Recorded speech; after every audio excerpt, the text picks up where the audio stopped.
Let's bring in Congresswoman Nancy Mace, who sits on the House Oversight Committee and was in the briefing yesterday.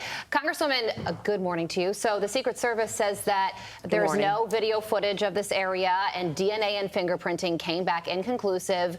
Are you buying it? Well, it's very hard to buy it. I mean, this is the most secure building on Earth, and they can't figure out who brought a white, powdery substance into the West Wing of the White House. Every time there's something suspicious or unsavory going on with the White House, the Biden family, the president himself, we never seem to be able to get any answers, and oftentimes the White House lies in the process, like they did about lying about which family members were there and not there when this happened over the weekend. It's very frustrating as a member of Congress that we can never seem to get any conclusion, anyone responsible or accountable for anything that's happening at the White House these days. And the American people at home watching this, they just think to themselves, the two-tiered system of justice and accountability strikes again. And I think that is so frustrating to Republicans and Democrats in the heartland, on the coast, anywhere in our great country alike. Meantime, I want to get your thoughts on this. U.S. Attorney David Weiss preparing to meet with the House Judiciary Committee about alleged interference in the Hunter Biden case.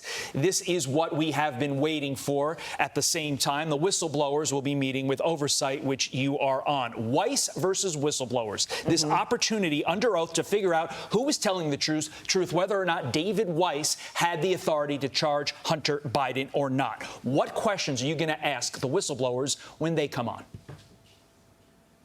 I sure wish it were Merrick Garland going to the Judiciary Committee, and it should be Merrick Garland. So my message to Merrick Garland this morning is that I want you to show up to Congress and answer for the potential cover-up that we've discovered both on Judiciary and on the Oversight Committee. And really, at the end of the day, who do we trust the most? Do we trust those in the FBI and the DOJ, or do we trust the whistleblowers? And that's what my questions are going to be centered on. I'm going to be doing some weekend reading this weekend to get caught up on all the other bombshell evidence. There was some evidence that came out about Romania yesterday that I want to get on top of and make sure that when we have these whistleblowers come in, and one of them has yet to be revealed, his name and his person to be revealed to the public will happen the day that we have this hearing. But I want to make sure that we get as many specific answers as possible, because it sure seems like every time we find evidence of corruption or money laundering or racketeering or wire fraud with the Biden family, there's also seems to be some sort of cover-up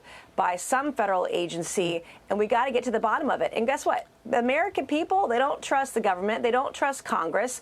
So I hope that they'll trust the evidence that we bring forth through these hearings. Well, the hearing is happening on July 19th, so we will definitely be watching for that. Some big news out yesterday was that Attorney General Merrick Garland gave the green light for David Weiss to testify on his Hunter Biden investigation. And the DOJ released this memo saying Weiss says he welcomes the opportunity to meet with the committee at an appropriate time consistent with the law and department policy. The department, with this letter, affirms that commitment. The Office of Legislative Affairs will reach out to your staff tomorrow to discuss the appropriate timeline and scope of such an appearance. So the question is, what do you think this timeline is going to look like?